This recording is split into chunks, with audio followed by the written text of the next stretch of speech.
I have made this video for them who cannot leave their narcissistic spouse or partner at this moment. We must admit that there are many people out there who wants to leave their narcissistic partners but cannot because of many reasons. But if you are staying, you also have to know how to navigate through these toxic relationships.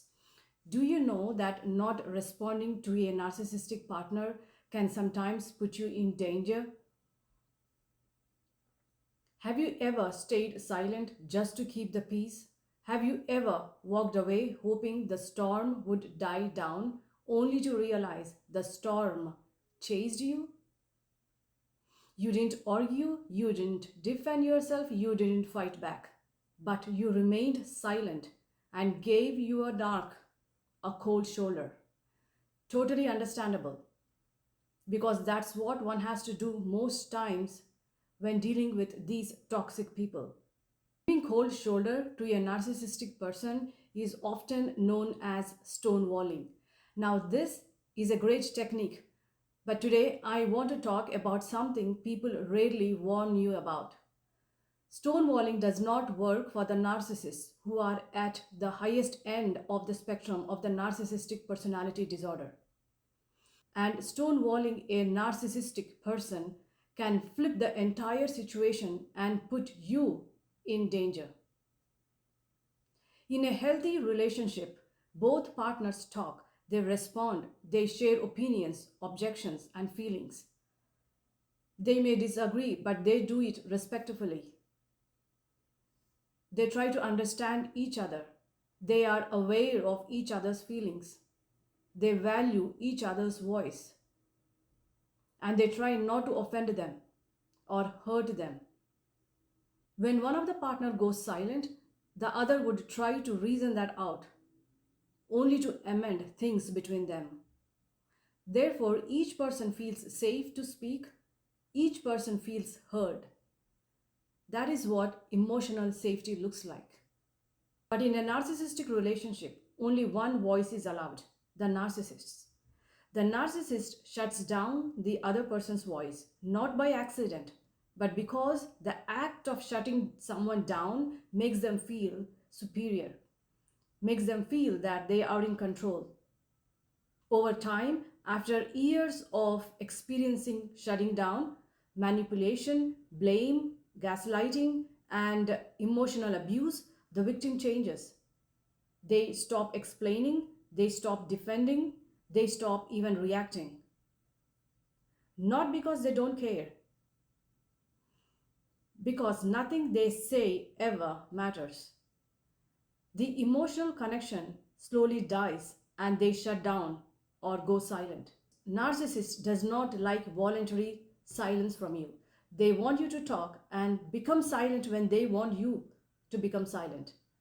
When the victim goes silent voluntarily, the narcissist panics. Why? Because silence means loss of control. You are talking, your response provides the narcissist with validation. They want you to ask them questions about your situations so that they can give their suggestions or instructions. This is how they feel powerful. When the victim stops communicating or responding, the narcissist feels exposed. They feel powerless. And that is when things escalate. The narcissist will instigate conflicts, often about things completely unrelated to the original issue. Twist the story, they provoke and they accuse. Suddenly, the problem isn't what they did. The problem becomes your silence, your attitude, your disrespect. They flip the roles. The abuser becomes the victim and you become the villain. If you stonewall a narcissist in intimate relationship who operates at the highest spectrum of the narcissistic personality disorder, be careful. Now, I'm not saying that stonewalling doesn't work. It works, but not for all the narcissists alike. People with NPD, especially men, are violent. They can actually harm you physically or blame you for making them to hit you. In fact, they create conflicts only to physically abuse you because they need some kind of substantial incident to punish you for making them to feel invalidated.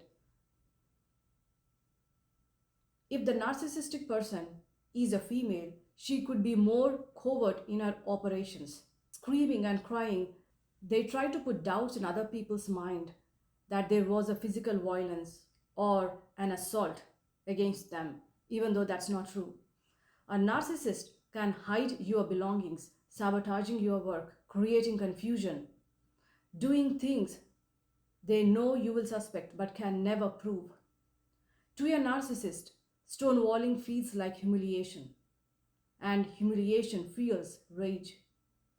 This is why full silence is not always the safest option if you want to remain in that relationship. But arguing is also dangerous. So, what do? You use calm and grounded phrases. Instead of saying, "No, that did not happen," or "You are lying, you always do that to me." Okay, now we know that narcissists have crooked souls, but what do you get when you accuse them, knowing fully that they are worthy of those accusations? They cannot take responsibility or accountability for their own actions. So, in my opinion, you can do that with the outsiders, but not with the persons in intimate relationship.